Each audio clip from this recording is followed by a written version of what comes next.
LeCroy lets the one ball basically go under his glove. He kind of like, I don't know why he left his feet, but he kind of like slid to the side and stuck his glove out as opposed to running through it and fielding it that way. Ball slides under his glove, gets in the outfield, surrender a single that way. You proceed to get the next two outs. So, again, you had the potential to, because you'd already surrendered two singles to start the inning. If LeCroy fields that, he likely is able to get a throw, at least get a force play, at one of the bases there, and you have one out. Well, then you proceed after that. You get the runner that gets caught in the pickle, and then you have strikeouts. You got two outs. And then Cole Messina misses the chance to block a ball at home plate, lets it get by on a pass pitch, and they score that way as well. So, again, you have these situations that set up what end up being Alabama scores, and those two runs alone end up being the difference in the game because South Carolina ends up winning it 4-3. So, again, and especially with a team like Alabama that we knew was one of the better offenses in the SEC coming into last night's game, they had 10 hits. And when you have an offense that is that prolific, you can't give them any free opportunities like, unfortunately, South Carolina did last night. So, again, I think this is one of those games that when it comes down to the end of the season, we're really splitting hairs on things. If South Carolina is as good as we all feel like they should be, then this game could come back to haunt you, especially if you lose tonight and end up dropping the series. And as I mentioned, you had a couple of really good performances that ended up getting kind of wasted at the end of the day. A very strong outing for Eli Jones on the mound last night, tied his season high in total strikeouts. And he is coming into last night's game, was the best pitcher in the SEC when it came to forcing ground balls, which he once again forced a lot of those last night, which led to a couple of scoreless innings to start off the game. And as I mentioned, he was even able to work out of that jam in the bottom of the fifth with two outs after Tippett and Brewer had that miscommunication on the pop fly, and he was able to get a strikeout and get out of there okay. So for him last night, it's unfortunate that good outing where he went, a total of 6 innings, he gave up 6 hits and the 2 earned runs with 5 strikeouts. So again, not a bad outing, again, especially against an offense like Alabama that is known for scoring a lot of runs. Unfortunately, it ends up being a loss overall for South Carolina. And I'll have to admit it, because I've been the president of the Garrett Gainey fan club, self-appointed, already earlier on the season, because dude has been absolute money on the mound when he's come in. And coming into last night, he only had the 1 earned run surrendered, and that was that home run against Clemson that did in that game in extra innings. Last night, though, not his strongest performance. Ends up going 1 1/3, giving up 4 hits and the 1 earned run with just 2 strikeouts. Not necessarily the numbers that we'd come to expect with Garrett Gainey. So, humbling. His first, humbling here in his time at South Carolina after transferring in. I still think he's a great relief pitcher, and hopefully he can bounce back the next time closer. Hopefully he can bounce back the next time they ask him to put in some work out there on the mound. Then Gavin Cassis, who's had his ups and downs this season, puts on the game of the season for him, going 3 for 4, has the 1 home run, and scores a run himself as well. And for a lineup in South Carolina that wasn't doing a whole lot top to bottom, Parker Nolan went 2 for 5 at the top of the lineup, but it was a little more sparing in between with a good amount of strikeouts. Again, 10 strikeouts last night for South Carolina, something that they have struggled with a little bit this year. Gavin Cassis kind of bringing things up at the back of the lineup, and unfortunately just not quite enough, as South Carolina only scored the 3 runs. And again, especially frustrating when you look at the opportunities that you gave to Alabama in that game that allowed them to to score some runs as well. So that's unfortunate. You got to turn your attention. Another game, another day. Next one coming up tonight, 7 o'clock pregame coverage starting at 6:45 right here on the game. As you look to hopefully have the opportunity to get the series to a split, and then work to win it in the rubber match coming up tomorrow afternoon. But as I mentioned, with how tough winning on the road is, it's different. If you go out there last night and Alabama runs over you 9-2 or something like that, you say, okay, well, we just got beat by a team that was really hot on offense. What can you do?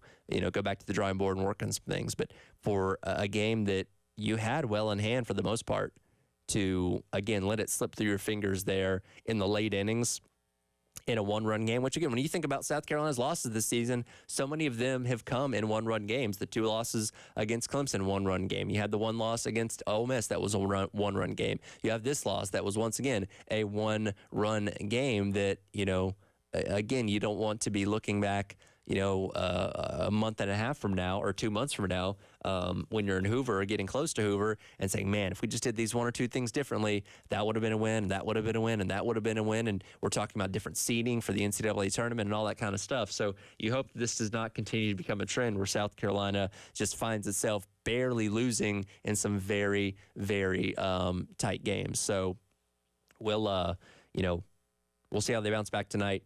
Got Dylan Brewer on the mound once again as South Carolina chose to stick status quo with how they've been doing their weekend rotation with Jones and Brewer starting games number 1 and 2 respectively. And then Tyler Pitzer, who rightfully so earned a starting spot last weekend with his performance against Vanderbilt, will get to go on Saturday to wrap up the series.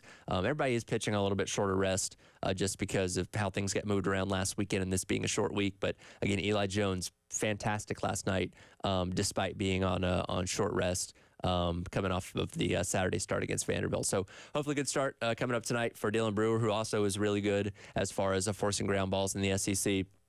So we will we'll see how see how that goes and see if South Carolina get things back on track and walk out of Tuscaloosa with another series victory early on in SEC play. I want to remind you, as always, you can check us out on not only the Game TV, which is on YouTube. Just go to youtube.com, search the Game TV, and watch us all day long. But appreciate our friends at Shepherd's Glass for being a great sponsor of that. You can also download the 107.5 The Game app on iTunes or the Google Play Store and take us with you wherever you go, around the state, around the country, around the world. You can always take the game with you. Of course, again, coming up tonight, you have women's basketball Sweet 16 action taking on Indiana. Dawn Staley met with the media yesterday, talking a little bit about how her team's feeling coming into this game. A little bit loose. We'll hear from her coming up next as you're listening to The Extra Point. It's our head along with you on this Friday on The Game.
I mean, we got a pretty loose team.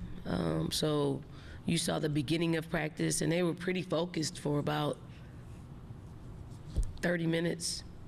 And then they went into a mode of being really loose, but focused. I think they're probably more focused than they've ever been, but for a certain amount of time in practice. So I'm real thankful that the NCAA only gave us 60 minutes, because I couldn't take any more than 60 minutes.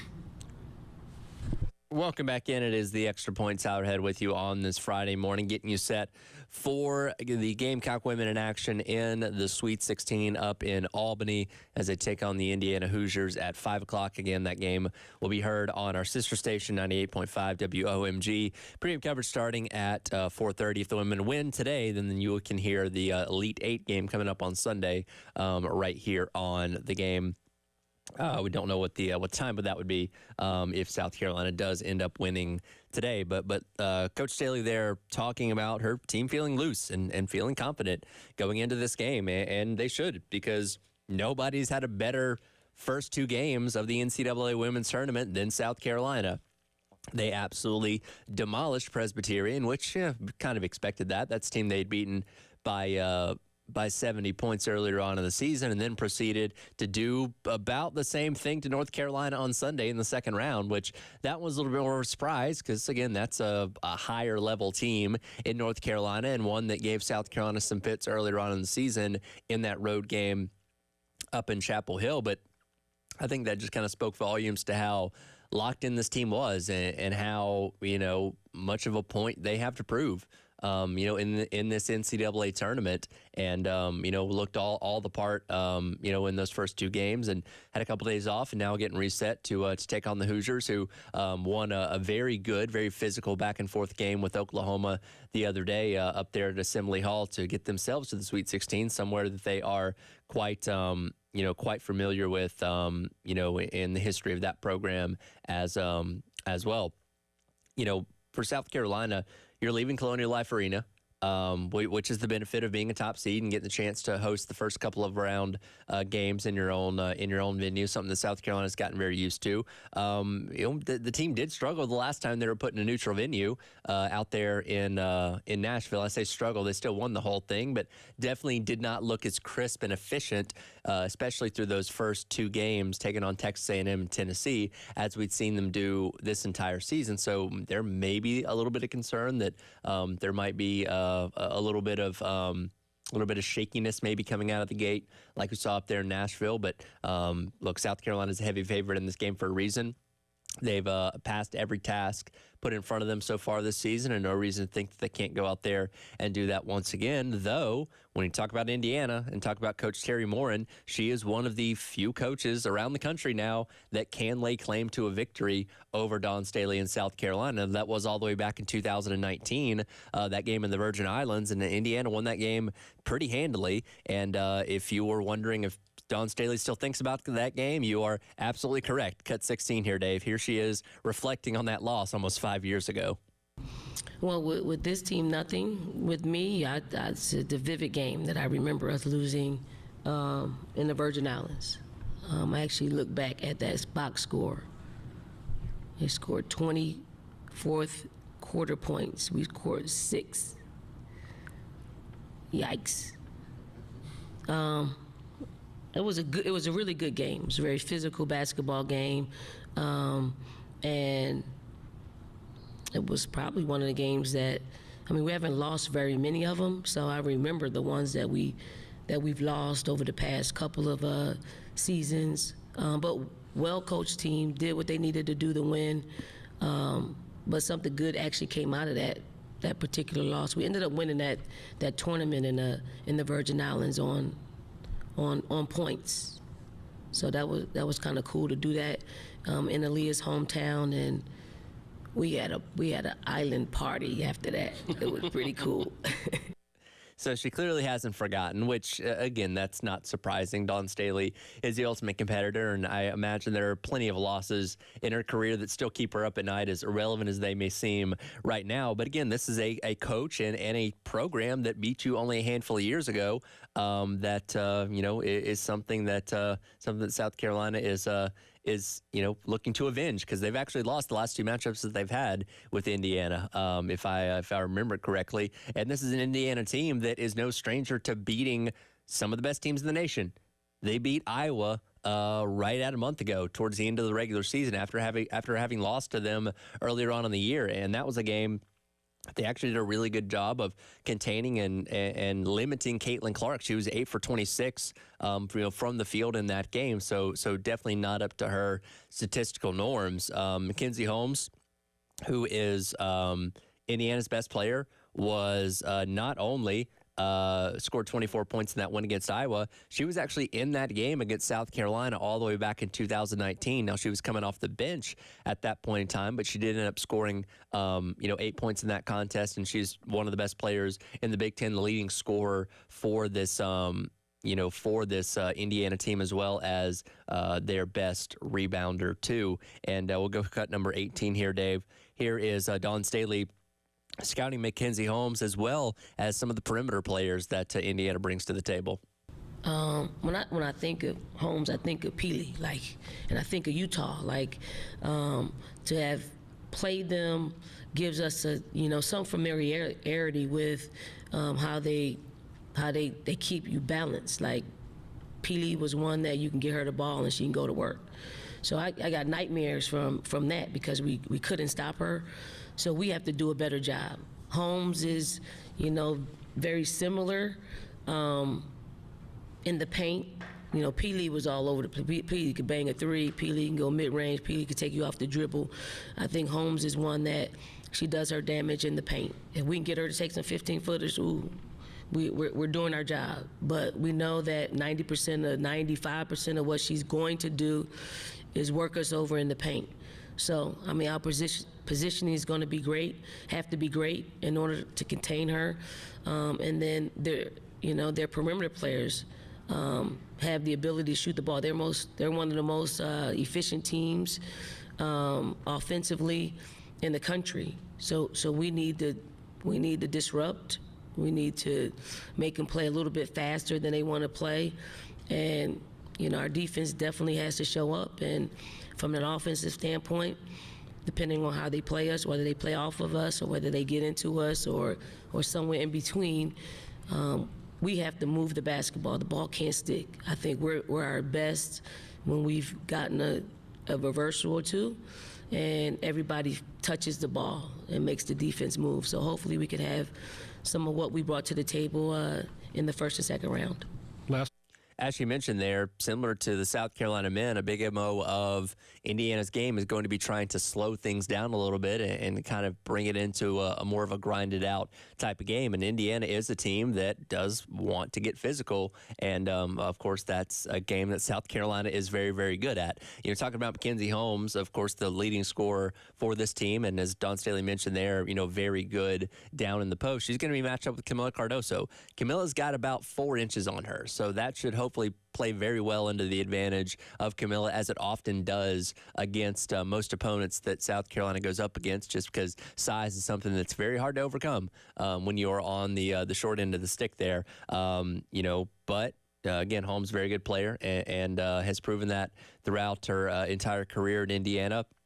In addition to her, you also have Sarah Scalia and Yarden Garzon, who are very, very effective three-point shooters, among the best in all of the Big Ten. That if they get rolling, they could give South Carolina some fits today from the outside. So that's going to be 2 pretty big keys for South Carolina to be able to contain in this game if they want to walk away and advance on to the Elite Eight, and of course continue to pursue the national championship that unfortunately eluded them a season ago. go. We'll get more insight into this Indiana Hoosiers women's basketball program coming up. Jack Anconi from Hoosiers Now is going to be joining us on the other side. Give us a perspective of what to expect and what to look out for in this matchup between South Carolina and Indiana. Again, coming up today at 5 o'clock, which you'll be able to listen to on our sister station, 98.5 WOMG. Pregame coverage starting at 4:30 with the guy Brad Muller taking you right up until tip-off. So again, Jack Anconi from Hoosiers Now coming up next, right here on the Extra Point on the Game.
Welcome back in. It is the Extra Point. Tyler Head along with you on your Friday morning, getting you set for South Carolina women's basketball in the Sweet 16 coming up later on today. Again, tip-off at 5 o'clock. Pregame coverage starting on our sister station, 98.5 WOMG at 4:30.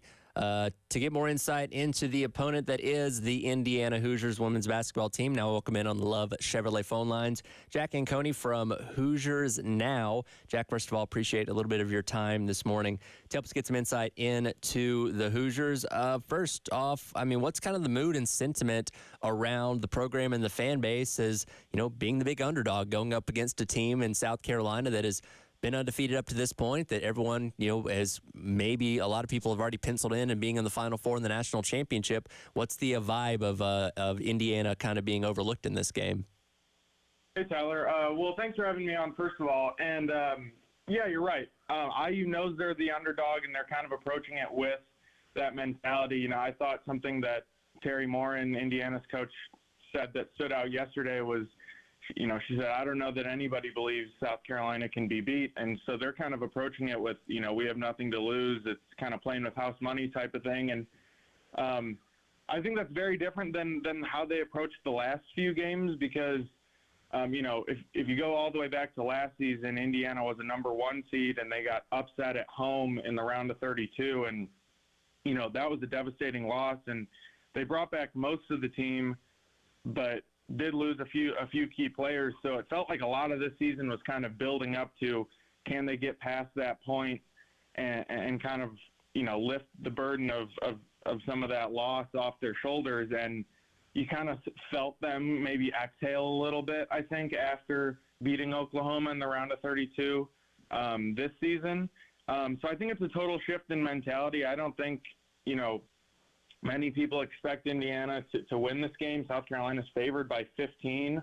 So it's definitely a different vibe, but, you know, maybe it helps Indiana play a little bit more loose. You know, you could spin it that way, but certainly a really difficult challenge. That being said, this is an Indiana team that right out a month ago did beat Caitlin Clark in Iowa after having lost to them a little bit earlier on in the season. What was different about that second matchup between the Hoosiers and the Hawkeyes?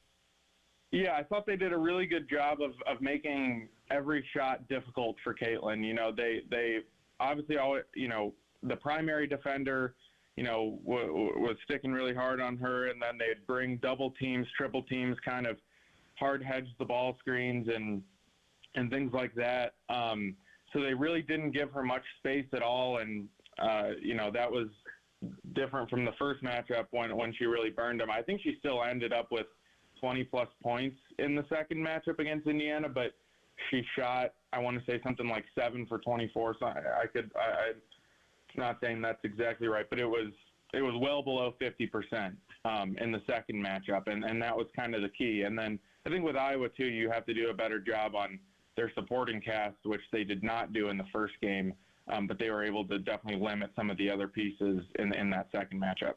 Again, talking to Jack Anconi from Hoosiers Now about Indiana women's basketball. Both these teams, Indiana and South Carolina, come in as the best statistical defenses in their respective conferences, and both like to play at a physical style. How can Indiana match South Carolina's physicality in this game? Yeah, I think something that stands out when you watch Indiana is just how connected they are and kind of the team chemistry aspect of it. You know, they return not all 5 starters, but they return 4 starters, and the 5th starter was someone that was on the team that played a lot last year. So, you know, it's a veteran team that's played together, and so you can kind of tell that they're all in sync. And I think that starts with some of their guards out front, like Chloe Moore McNeil. Their point guard is a really stingy defender on the ball, and you know, players like Sarah Scalia, Sydney Parrish. You know, they're always kind of diving after loose balls. And then Mackenzie Holmes inside, I think, has really upped her game in the NCAA tournament. I think Indiana had 10 blocks in the first game against Fairfield, and she had a few more against Holmes did individually. Had a few more against Oklahoma. So I think it's a team that's connected. I think they have a good kind of point of attack defender with Moore McNeil, and then Holmes is certainly a capable shot blocker inside. And Mackenzie Holmes, who's been on this team for a while now, she was actually on that team that beat South Carolina all the way back in 2019. Yeah. She's going to have the task of matching up with Camila Cardoso today, about a 4-inch height difference. And I was looking through the opponents that Indiana's played this season. I can't find anybody necessarily that was that much taller than Mackenzie Holmes. Is there anybody that comes to your mind as far as a comp of Camila Cardoso, and how is she going to deal with that size difference? Yeah, as far as a comparison, I'd have to think about it, but I think that is the matchup that's really tough for Indiana, because Mackenzie Holmes, really dating back, not as much as her freshman year when they played South Carolina, but really the last 4 years, she's been such a reliable player for Indiana to just get the ball inside to, and you can trust she can make a move on just about any defender and have a pretty good chance of scoring around the rim. She's shooting over 60% from the field this season, super efficient, averaging about 20 points. But you're right, Cardoso with the height advantage, that's going to be a huge challenge for Mackenzie. And I think the other thing that's tough about that is, some teams will double team Mackenzie, and then that opens up Indiana's three-point shooters. And Indiana's, they've led the country in three-point percentage for most of the season at around 40%. I don't know if South Carolina will double her as much because Cardoso is such a good defender.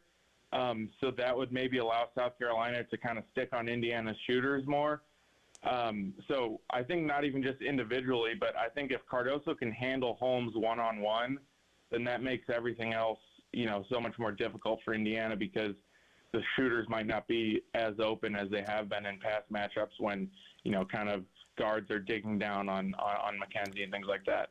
Speaking of those shooters, Scalia and Garzon are two of the best three-point shooters in all of the Big Ten. How are they going to be able to get some open looks today? Yeah, well, I mean, kind of going back to my last point, a lot of it is when Indiana can get the ball inside to Holmes and kick it out. But I think another thing is we'll look to see if Indiana can kind of push the pace in this one. I think Chloe Moore McNeil, Indiana's point guard, you can kind of tell a lot of games she wants to get it and go. And if Indiana can get some quick three-point looks in transition with Scalia and Garzon before South Carolina's defense gets set, I think that could maybe be something to look for early in the game. Because I don't think, kind of like I mentioned, I don't think it'll be as reliable to kind of do the pass it inside to Holmes, kick it out if South Carolina doesn't double. So it'll be a tough matchup. Scalia can also create, and Yarden can create shots on their own. So it's not like they need, wide open shots. They're pretty shifty too. And Garzon has good height at about 6'3". So, Indiana will certainly need to hit a fair amount of threes to be in this game. Again, talking to Jack Anconi from Hoosiers Now. Last one for you here. Obviously, Terry Morin has been at the helm for Indiana for right at a decade now, including being South Carolina right at 5 years ago. No stranger to making good runs in the NCAA tournament. How do you rate her as a tournament coach? Yeah, I mean, well, so this is Indiana's third Sweet 16 in the last 4 seasons, and that's the only 3 NCAA tournament, the only 3 Sweet 16s Indiana has made in program history on the women's side. So from a program standard, she's at the top. And, Indiana made the Elite Eight in 2021, one game away from the Final Four. I think last year, that home loss to Miami really stung and kind of put a black mark on some of what she's done. But I think in the big picture, 26-5, 4 years in a row that they've been a top 4 seed. She's done a great job with the program.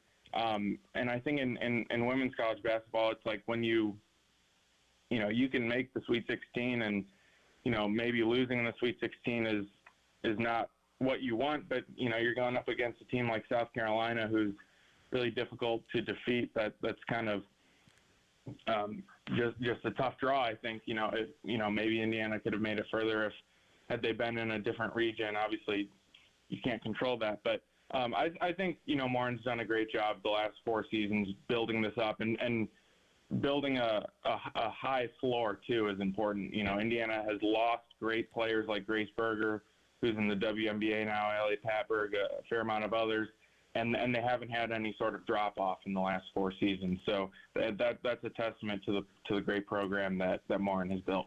Well, it should be a fun matchup. Certainly looking forward to it, and I appreciate a little bit of your time this morning giving us insight into the Hoosiers, Jack. Yeah, for sure. Thanks for having me, Tyler. Absolutely. Again, Jack and Coney from Hoosiers Now. Again, tip-off today. Coming up at 5 o'clock, you'll be able to listen to it on our sister station, 98.5 WOMG. Pregame coverage starting at 4:30. We'll come back, wrap up hour number 1 of the Extra Point. Braves baseball in action. It is their opening day after being delayed today. We'll hit that coming up. It is the Extra Point. Tyler Head, Cap and Dave, along with you on this Friday on the game.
Welcome back in. It is the Extra Point. Tyler Head with you on your Friday morning. Oh, my goodness. We have a busy day here on the game.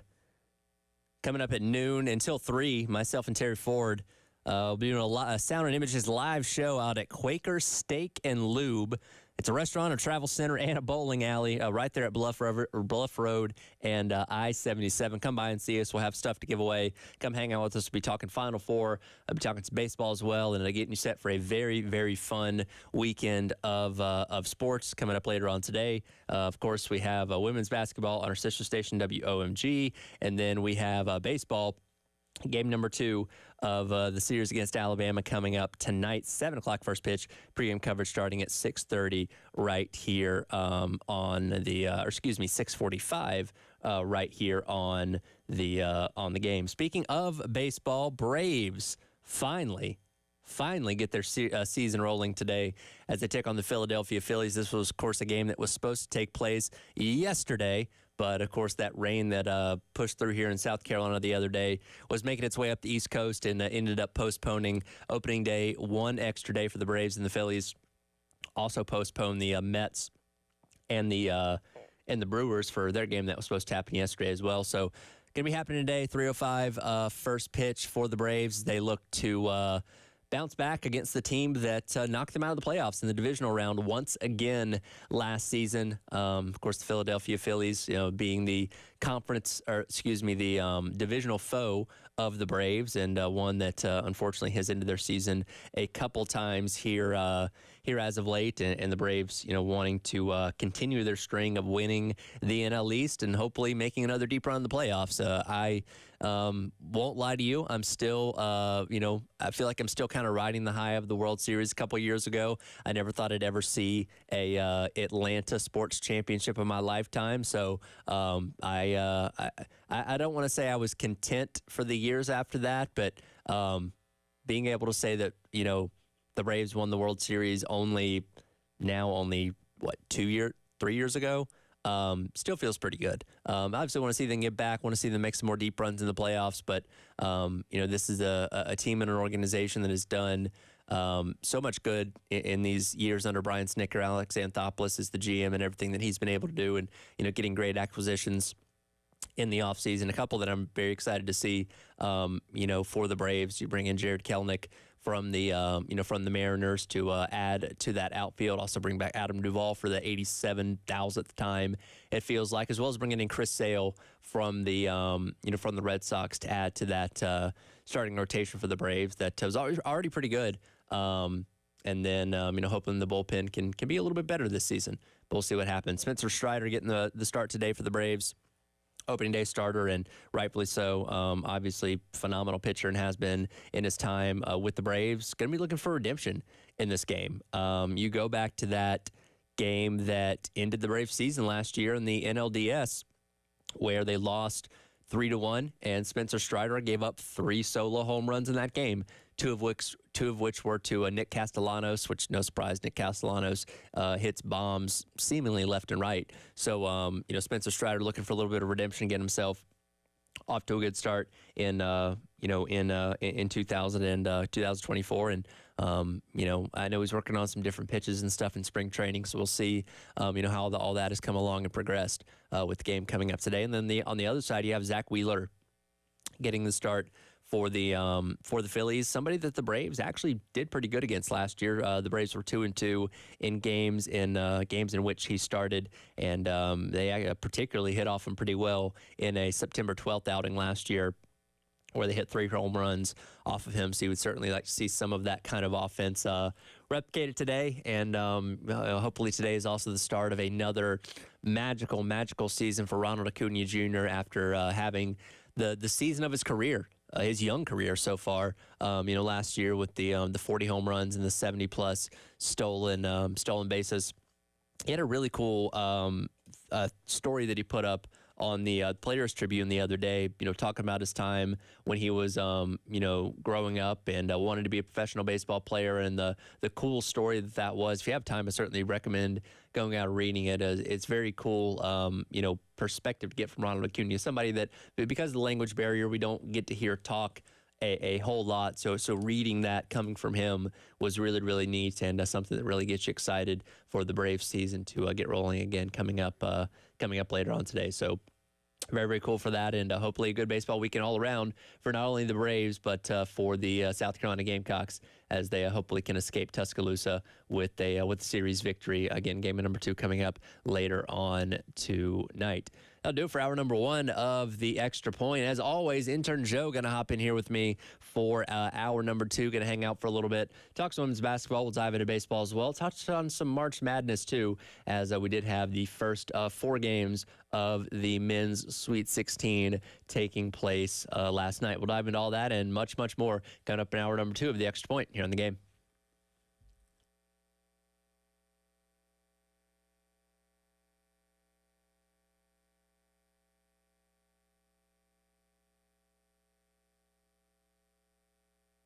Yep.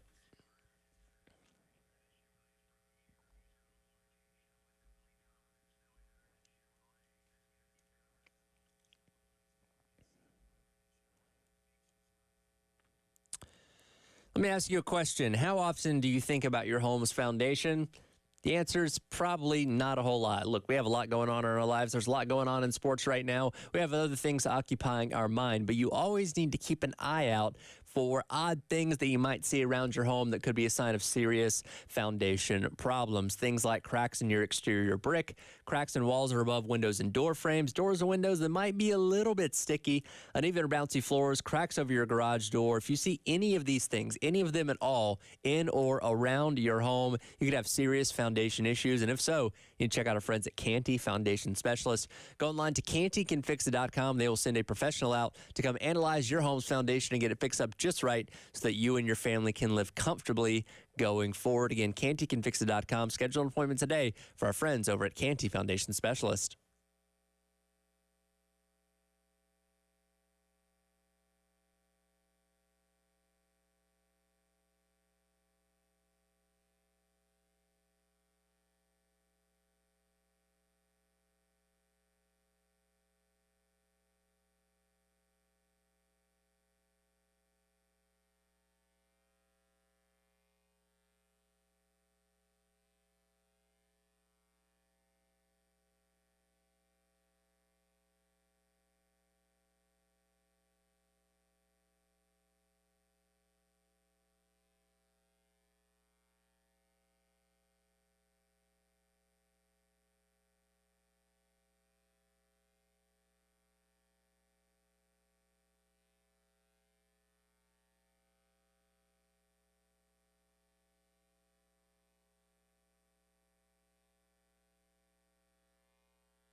10 o'clock, welcome back in. Hour number 2. It is the Extra Point. Tyler Head hanging out with you in the Herndon Chevrolet Studios. Intern Joe, as he does each and every Friday, also hanging out, rocking the only piece of apparel I've ever seen for Rutgers lacrosse. Yeah, shout out to my little brother, Andrew Machika. I'm heading up to Rutgers this weekend to watch him play. So he is on the Rutgers lacrosse team. Yeah, yep. Very cool. First line defensive midfield. So proud of the kid, sophomore up there in New Brunswick. So, yeah, northerner activities, really. I will admit there's a lot I need to learn about lacrosse. I've watched it before. I actually almost had the opportunity to call lacrosse for a student network thing when I was in college, but I had a prior commitment to it. I would have had to learn a lot if I was going to call that game because I still don't know all the nuances of the game. Yeah, absolutely. It's playing second fiddle to baseball down here, but shout out to Flora. I mean, Flora's getting a big program, a lot of programs developing in Charleston, so it's getting there, but still a lot of love for baseball too. I'll say I noticed a lot of schools around like Metro Atlanta started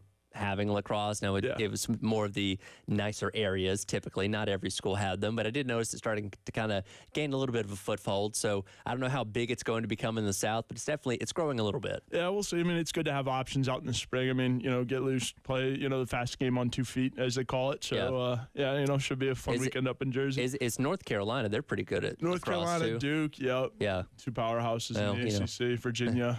The smart schools. Yeah, exactly. The Ivies, Notre Dame. Cornell. Makes sense. And Notre Dame as well. In fact, what's his name? Tyler Buckner. Yeah. Transferred back to Notre Dame just to play lacrosse. Yep. Jordan Faison, their starting wide receiver, plays lacrosse. Oh, wow. Yeah.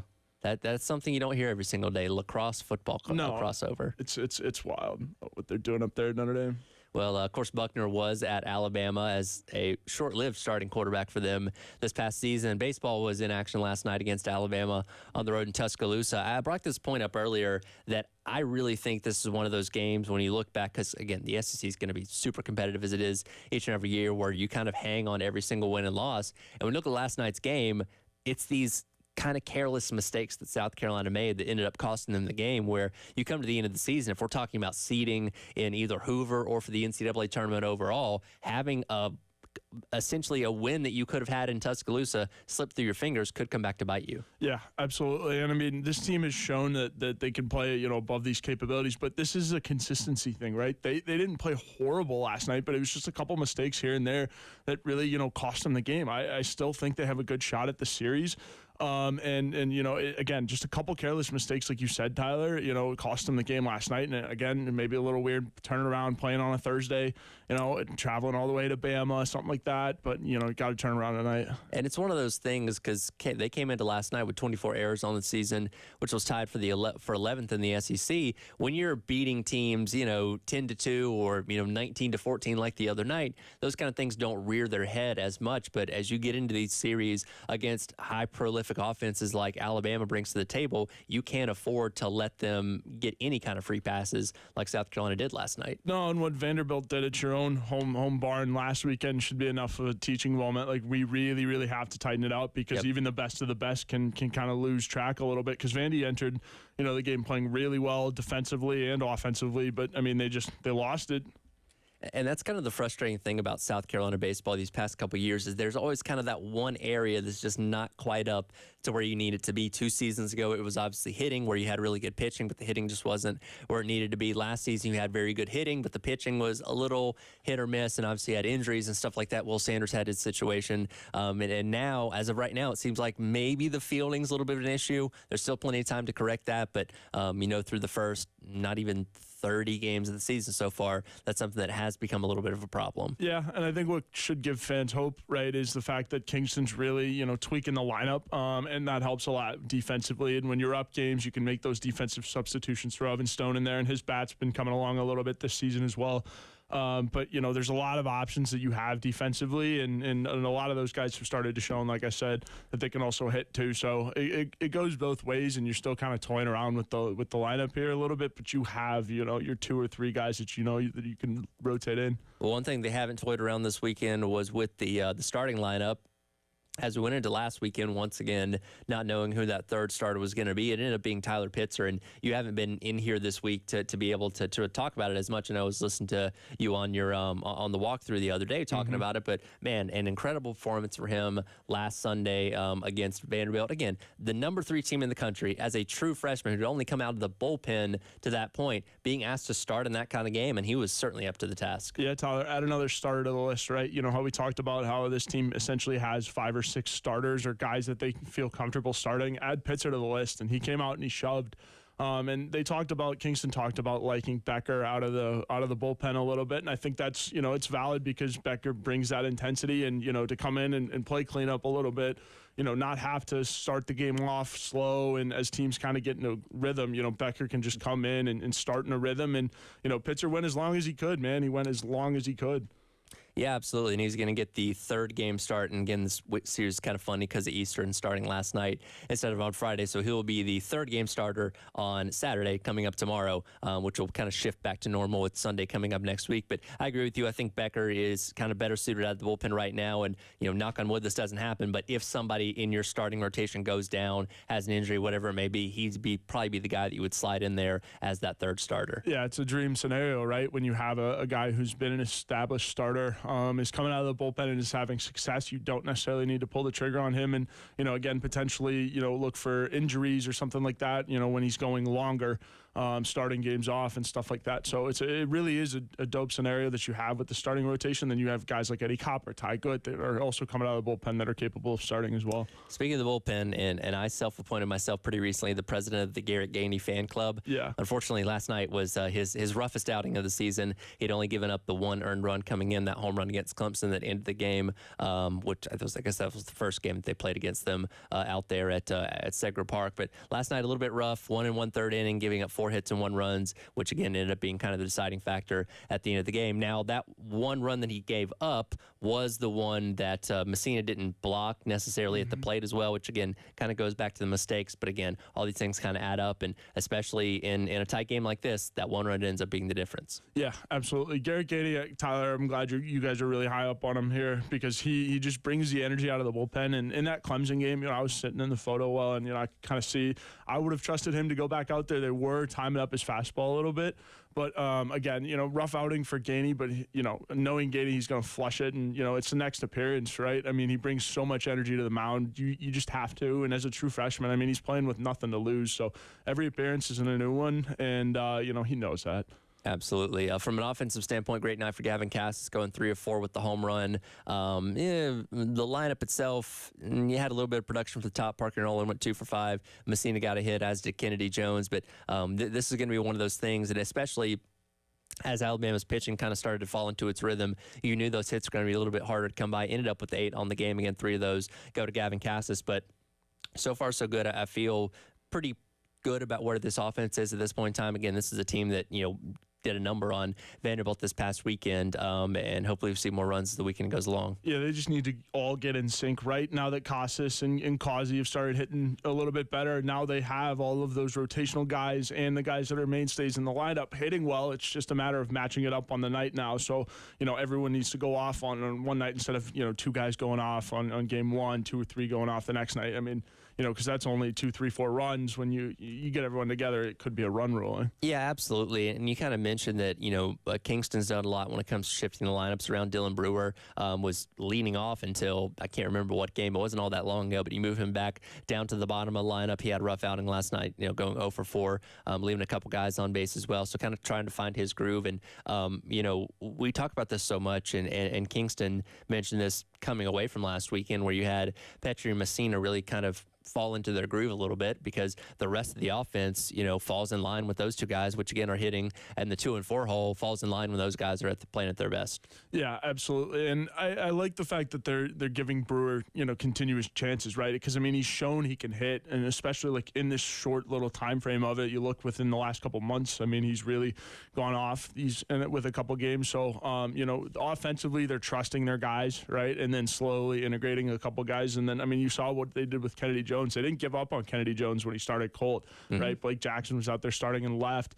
on opening day. And then, Kennedy slowly worked his way in, and he hit when he got his chance. That's one thing that's so fascinating about transfers is you really never know until you get a couple weeks into the season how good these guys are. Look, on the other side of things, Gage Miller for Alabama, their leadoff guy, is one of the best hitters, one of the best third basemen in all of the entire country. Dude was playing community college baseball a season ago, and he's turned into this absolute monster. I was talking to an insider from Bama Central yesterday about this, and I think he even said that they were a little bit surprised with how quickly he took off and how he became that team's best hitter. So when you look at a guy like Kennedy Jones, obviously coming in, and again, we thought Blake Jackson was going to be more of that guy, and Kennedy Jones ends up surpassing him. Parker Nolan's gotten off to a good start this season, again, now in that leadoff spot. So you never really know what you're going to get. Dalton Reeves the other night against Presbyterian hit freaking 2-3 run homers against his former team, and what was his first true outing of the season, giving Cole Messina the night off. So you never really know what you're going to get with these guys sometimes. Absolutely. And again, I liked your point because, again, these transfers need a couple, 2-3 weeks into the season. And, Kingston likes to play guys rolling into the season, just kind of depending on how they're playing in spring ball. If a guy has a good fall and then comes out flat in the spring, not going to get as many runs on opening day, but you're still going to get looks. And so, again, credit to him for sticking with Kennedy Jones, credit to him for sticking with Blake Jackson, even now still. And then with Petrie banging up his knee, they had some defensive substitutions in left and right. So I like where the lineup tweaks are. They've seemed to been in a good spot. So, we'll see how that goes going forward. I'm legitimately interested to see what happens with Reeves going forward. Again, that was one game. Yeah. It's not going to be like that every single time. But talk about making a statement. And, again, doing it against your former team after only having one previous about, I think, in the Miami of Ohio series where he ended up striking out. But, when you talk about Cole Messina, and, again, that game ended up being a marathon the other night with 200 some odd pitches that Cole Messina would have been crouching behind home plate. Having somebody like that can give Messina the night off, and I think they've moved him to the DH role for that night, but not having that wear and tear of being out there on the field can go a long way for what is legitimately one of the best catchers in all of college baseball. Yeah, absolutely. The midweek is where you really test these young guys to see if they can step up and really be a piece of this team going forward. And shout out to Dalton Reeves for stepping up when he was called upon, because it was a big performance against his former team, and now, he's an option in the rotation. He stepped up again, because when you're, a rotational guy, you're not going to get many chances, especially in the SEC, right? Sure. Closer games, stuff like that. So on midweeks is when you have to step up and really, prove your worth. And so Dalton Reeves stepping up to, again, be a backup to one of the best catchers in the country. Absolutely. And again, game number 2 coming up tonight at 7 o'clock. Pregame coverage starting at 6:45 right here on the Game. Before that, though, of course, women's basketball in action in the Sweet 16, taking on Indiana. We will hear more from Coach Staley and, if her team might be looking ahead a little bit and how to stay focused on the task at hand coming up. It is the Extra Point. He is Intern Joe. I'm Tyler Head along with you on this Friday morning here on the Game.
Welcome back in. It is the Extra Point. Tyler Head, intern Joe, hanging out with you on this Friday morning. Real quick, want to remind you that tomorrow out at JT's Kia on Killian Road, Elijah Campbell, Terry Ford going to be out there from 11:30 until 1:45. JT's going to be giving away a car. Also, Elijah and Terry will have Gamecock baseball tickets and for the Texas A&M series coming up next weekend. In fact, we have some tickets we'll be giving away here shortly on the Extra Point as well, so stay tuned for that. I'll be out at the Carolina Cup tomorrow hanging out, so come by and see me. I'll have some stuff to give away out there, including T-shirts and stuff as well. So very, very busy weekend here on the game, which again starts off with the women in action later on this evening, taking on Indiana in the Sweet 16. And, you know, with the fan base here at South Carolina, as well as us that obviously cover it, this is just expected.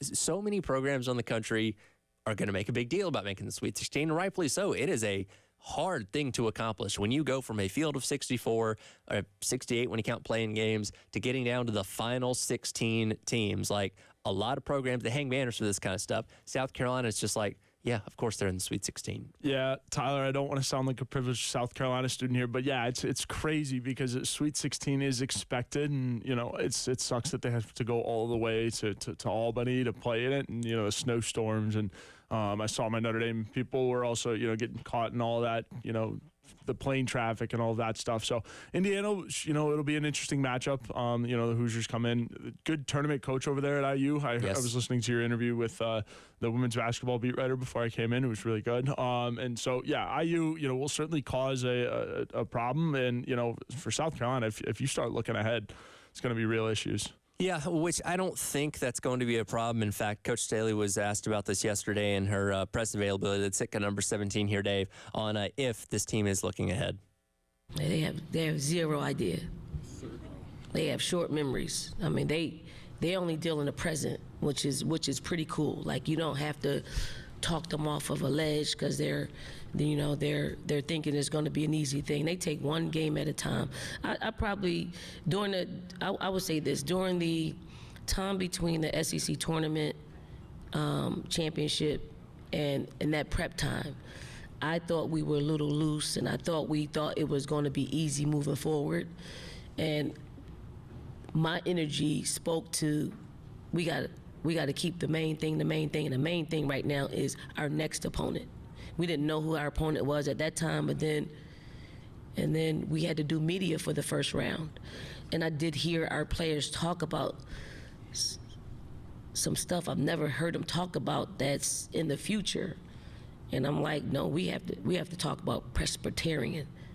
That is the only team that matters at this point.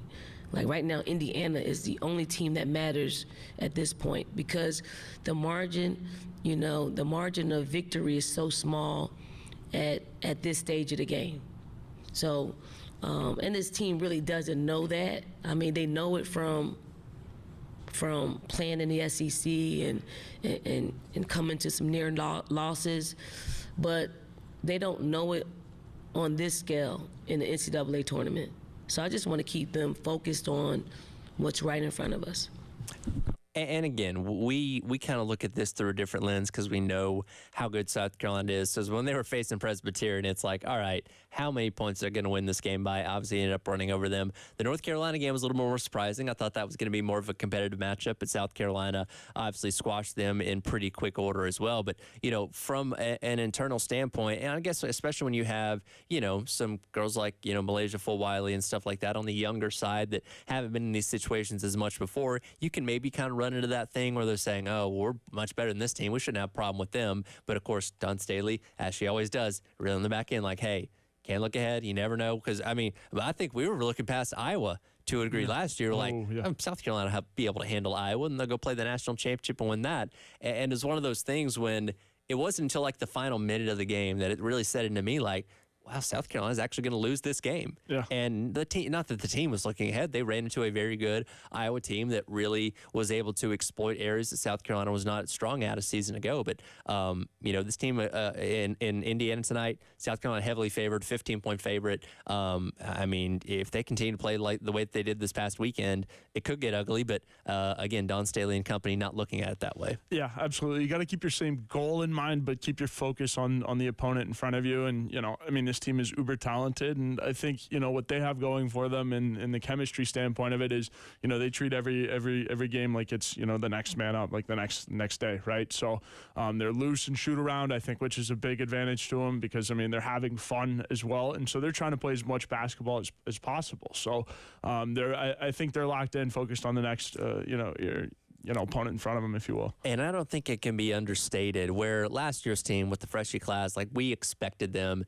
to go undefeated and win the national championship because that was the one box that they had yet to check. And unfortunately, just coming up short, losing to Iowa in the Final Four. And we knew this team was going to be good this year. Like it wasn't going to be this drastic drop off, but you didn't know how good they were going to be with so much turnover and a lot of girls like Cardoso stepping up into bigger roles, as starters, this past season, as well as bringing in some of these freshmen and transfers too. And I think we quickly learned out of the gate how good this team was going to be. And I would even venture to say they might be even better than last year's team, given the more dynamic offense that they have here. But to be sitting here in the Sweet 16, undefeated with the chance to accomplish that goal that you set out a year ago of going undefeated and winning a national championship. Like, I know it's expected a lot of the time out of this program, but I don't think we should take for granted how big of an accomplishment this is up to this point. Oh, yeah, absolutely. And Kirby Smart and Dawn Staley have something in common, being able to sell their teams on being doubted. And I think realistically, like, this team was a little doubted. It's like, oh, they lost Boston, they lost all the freshies. And for as doubted as South Carolina can be, sure, and women's basketball, this was probably it. But then to keep it,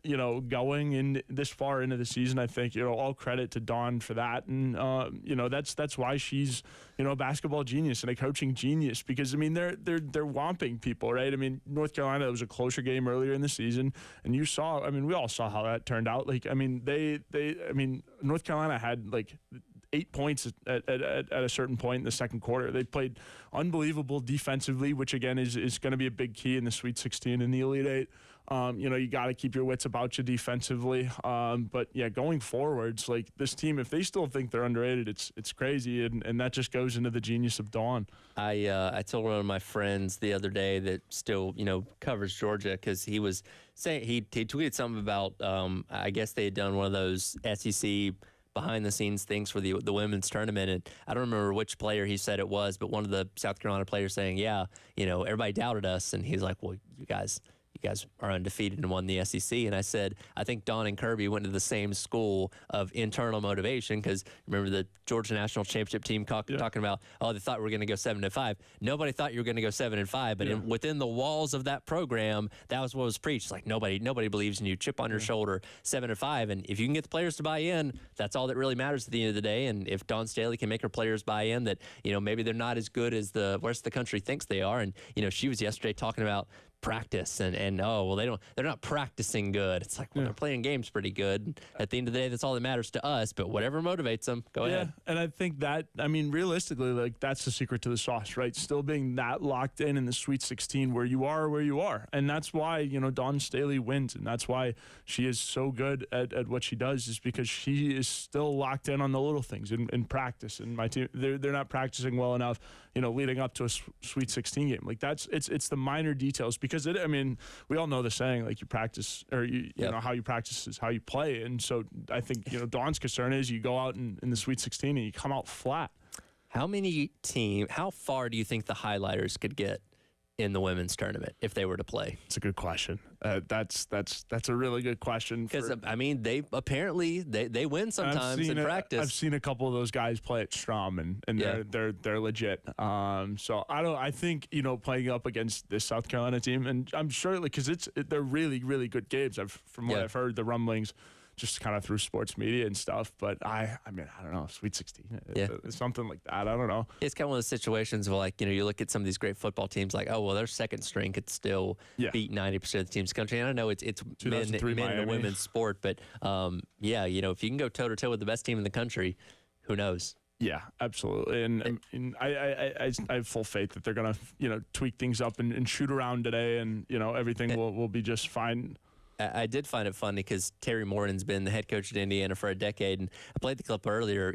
They won the last matchup all the way back in 2019, and it still bothers Dawn Staley, and she was quickly able to recount things that happened in that game. Now, Mackenzie Holmes for Indiana was on that team, but I mean, nobody from the South Carolina team was on that roster, and it's obviously pretty irrelevant other than the two teams today. But I feel like that's something that might have kept her up at night this week. It's Kirby Smart level, Jordan level kind of levels of just, finding ways to motivate yourself. It's GOAT talk, really. And again, we're sitting here looking at a perfect season going into the Sweet 16, and knock on wood there for everyone there on the radio. But again, yeah, it's just the greatness of Dawn Staley right before our eyes. Well, hopefully that greatness will culminate with another national championship in a little over a week's time out there in Cleveland. But do got to get through Indiana today, and potentially Notre Dame in the Elite Eight later on this weekend. Yeah, it'll be interesting. I mean, Notre Dame playing well going into the tournament, won the ACC. My grandmother, a season ticket holder for the Notre Dame women's basketball team, so that'll be a little bit of fun. I was going to say, and they played each other to start the season over there in Paris. What was the family dynamic in that one? Obviously, I mean, the troops, my aunt and everyone else, all of us down here in South Carolina were rooting for Dawn and whatnot. But then, the South Bank Collective was with Niel. But I mean, two great coaches and really good for the sport. And again, that's the women's Sweet 16 getting rolling here pretty shortly with some other games. I know Notre Dame will play the first game up there in Albany, but ahead of South Carolina's game later on today at 5 o'clock. The men's Sweet 16 got rolling last night. Some pretty interesting results. We'll dive into those coming up. It is the Extra Point. He is intern Joe. I'm Tyler Head with you on your Friday morning here on The Game.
Welcome back in. It is the Extra Points Outhead intern Joe hanging out with you on this Friday, getting you set for a full weekend of not only baseball action, but basketball action as well. And before we dive into the basketball conversation, do have some baseball tickets for next Friday's home game against Texas A&M. 2 pairs right now, one for caller number 4, one for caller number 5, 803-404-6100. Captain Dave standing by to take your call on that.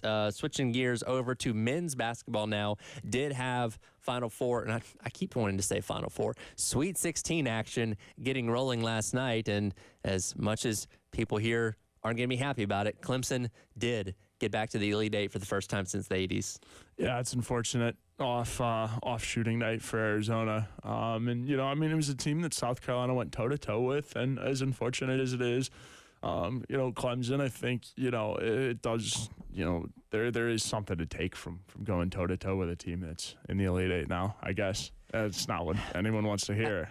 I don't like being that kind of person where it's like, you know, oh, well, if you lose to them, you hope they at least win the national championship so you can say, hey, at least we lost to the champions. I'm like, I don't subscribe to that. Absolutely not. I want to see the team that beat me lose in the next round because I don't want them to have any more glory. Yeah, that's how it should be. And I mean, South Carolina, Lamont Paris is already hard at work in the transfer portal. They've reached out to a lot of guys and, you know, have some visits coming up, which is really good. But yeah, it'll be interesting to see what Lamont does in the portal. By the way, what was your thoughts on Michi hopping in the portal earlier this week? I mean, I thought it was an interesting decision, certainly, but that's Michi's camp, and that's a decision that Michi made. So now, I mean, you're out looking for 2 guards, right, and 3, I guess, now with Deba gone as well. So, I mean, Lamont's been able to recruit, you know, his role, and now certainly it brings up the question, does Eli Ellis reclassify? Because he's certainly capable of it. Yep. But, I mean, we've seen what happens with reclassifications here. And, again, I don't think Eli Ellis is a one and done off of the reclass. I think he would be at South Carolina, play at least a couple of years.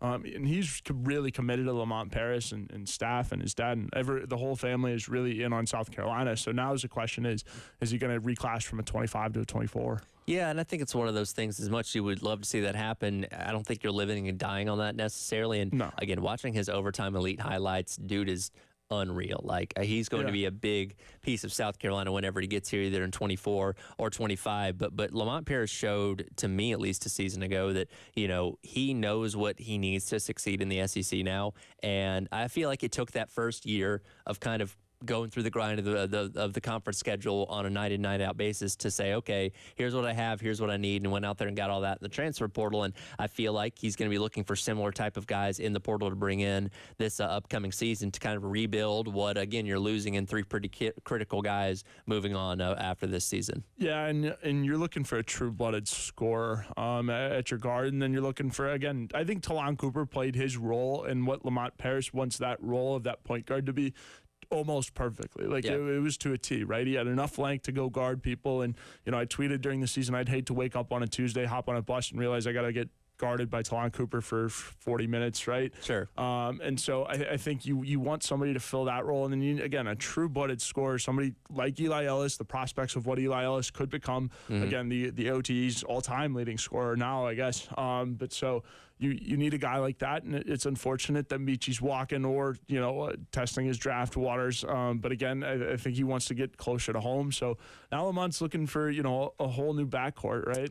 Yeah, and Talon Cooper came in and ran this offense phenomenally, and that's one thing that I don't know if you can guarantee you're going to be able to replicate is the amount of experience that he brought to the table. Because, dude, it played 130 some odd games prior to coming to Carolina. And yes, the COVID year obviously helps out with that and all that kind of stuff. But, man, that experience is not always a guarantee. And South Carolina was one of the most experienced teams in all of college basketball this past season, which I talked about a lot. I think really helped with the maturity of that team and being able to deal with some of the highs and lows they had throughout the season. You know, some of the tough losses and being able to rebound and get right back on track in the game or so after that, which, again, you can't guarantee is going to be the case next year, but you do have, unless they decide to transfer themselves, but they haven't yet. You have Miles Studi coming back. You have Jacoby Wright coming back. You have Zachary Davis coming back. So you have good key pieces to this offense. You just need to go out there and add a few more guys to really shore things up. Yeah, Josh Gray, Colin Murray Boyles. You know, your bigs are mostly still intact. I still think they need to go get just one of those big MF, bigs, Yeah. one of those big guys that, can compete with the, just starting bigs of Bama. I think Josh Gray does a great job coming off the bench and playing that role, but he just hasn't been good enough to play that, the entire way like that. And, that's no knock on Josh. And I think, again, he really, really does his role well coming off the bench, being the horse. But I think they go get a big, either center to play, probably a center to play alongside CMB. Studi slid into that 3 slot well. So I think, you're just going after, mostly starting guards. And then I don't know if Eli Ellis starts, but I think, he probably comes off the bench, and then you evolve him into a starter as the year progresses, depending on what you get. If he reclassified, I feel like he's too good to redshirt. Yeah, like he would play some kind absolutely. of role. Again, maybe not a starter, but you'd find a way to get him on the court. And similar to CMB, and again, CMB had the illness, obviously, that kept him out for a lot of non-conference play. He'll progress as the season goes along. Yeah. And by the end of the season, maybe he's sliding into a starting role, but something that, you would hopefully have the roster around him to feel comfortable enough not throwing him to the Wolves right away. Well, and I think that, that's part of the allure, right? And I think that's why Lamont Paris' staff is kind of pitching it to him a little bit, because you're going to go out in the transfer portal and you're going to have to get veteran guards anyway, so you might as well bring Eli in. Let him see what he can do. He surprised on the OTE level as he came up. Everyone was like, oh, this kid can't, compete with these kids. These kids are huge. And then sure enough, he becomes the OTE's all-time leading scorer. So it'll be interesting to see what he does on the college level. If he does decide to reclassify, I think it would be a good situation, because you have, again, 2 veterans that you're, theoretically going out to go get to bring him up. So it's a good situation. A kid with a very, very high ceiling that you're pitching to. I'm curious, how's your bracket looking?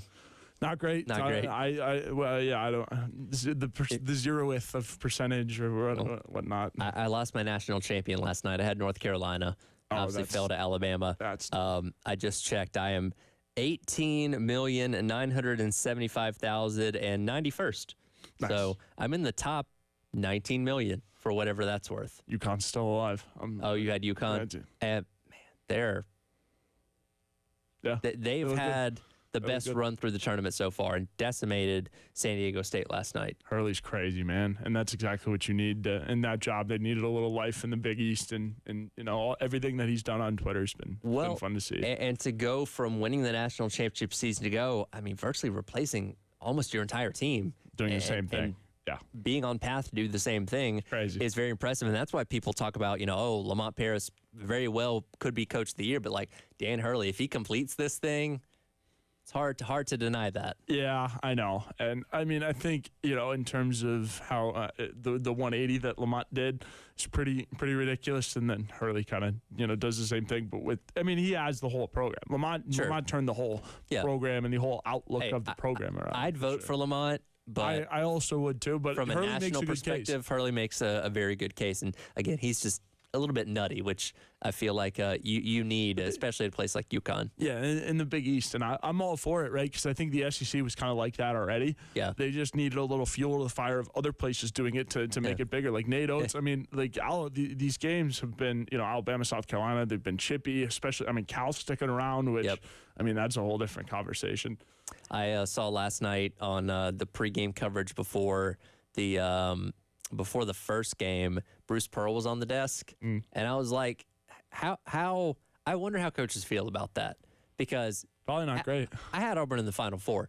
Auburn should still be playing right now. They should have handled should still be Yale if they hadn't overlooked them. Like, it's like, hey, Bruce, I know you're not doing anything. You want to come hop on the desk for some segments? Like, yeah, I guess, but that's going to be killing him on the inside. Oh, it's probably brutal, especially after crying after the SEC tournament. Yeah. Obviously, I think he got bigger goals. I had lofty expectations for them because they ran roughshod through everybody. I know. 26 of their 27 wins were by double digits. Yep. And you lose to Yale? But no disrespect to Yale, but come on now. Should have beaten by 30. I don't know how you overlooked that team with that talent, right? And the swagger that they were playing with against South Carolina, where does that go in a week? I don't know. But now they're sitting at home watching the rest of the tournament. Yale's out too. Yeah. So we'll come back, wrap up today's edition of the Extra Point, talk a little bit of Major League Baseball as it is the Braves opening day at least, but most of the other teams in action yesterday. So we'll go around the league and see what happened in day number 1 of the MLB season. He's intern Joe. I'm Tyler Head. It is the Extra Point on your Friday on the Game.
Welcome back in. It is the Extra Point. Tyler Head, intern Joe, here with you, wrapping up today's edition of the show. Wes and Chris will jump in here at the top of the hour for the Gamecock Central Takeover Hour, presented by Firehouse Subs. I want to remind you, once again, coming up at noon, myself and Terry Ford will be out at Quaker Steak and Lube out at Bluff Road and I-77 from noon until 3 for a Sound and Images live show.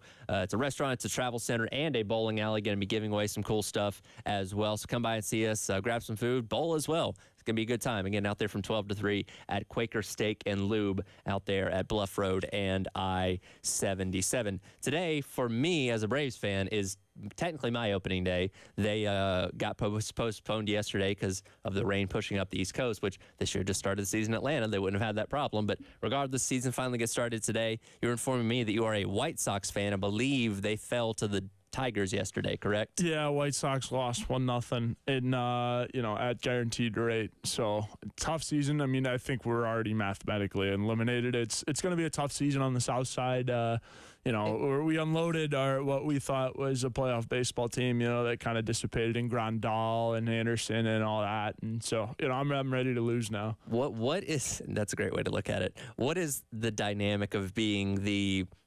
I'm trying to find the right way to phrase this. The lesser popular team in a city like the White Sox are. I don't know what you mean. I think, Chicago loves both their teams. I think the Cubs are a little bit more recognizable outside of like Chicago and stuff, but I think in this city it kind of just holds weight both sides. Now, did you and Colin ever have debates about this? Oh, absolutely. I've bought his dog White Sox gear before, I believe, or maybe I didn't. I don't know if I gave it to him yet. But for anybody that doesn't know, his dog's name is Wrigley. Yeah. So we have had plenty of debates, and then whenever that kid comes along, I will be decking that kid out in White Sox gear. Yeah, I say, Uncle Joe's not allowed to come around anymore. Yeah, exactly. Well, and then, I mean, if the White Sox build that whole new ballpark, they'll give them tickets, they can go see it and all that fun stuff. What's the plan for the new ballpark?